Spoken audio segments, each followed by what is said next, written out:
Mami, ano ba yan? Mami! Aray! Ano bang magagawa ko kung tulog? Huwag mo kasing gisingin pag tulog na. Wala tayong magagawa dyan. Kasi lagi yung pinapainom ng melatonin. Aray ko! Mami, Alam mo na sa labas yung bata. Mami, time tayo. Mami, pag gising, lagi ka namang meron.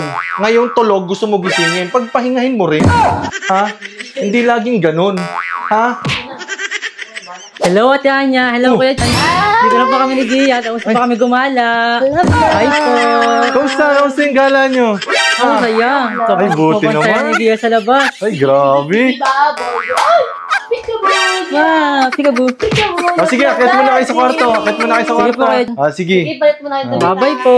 Sabi ko sa'yo, Mami, ha. Pag nandyan yung bata, huwag kang makikipagtalo sa akin. Ako ang dapat nakikita niyang hari ng tahanan.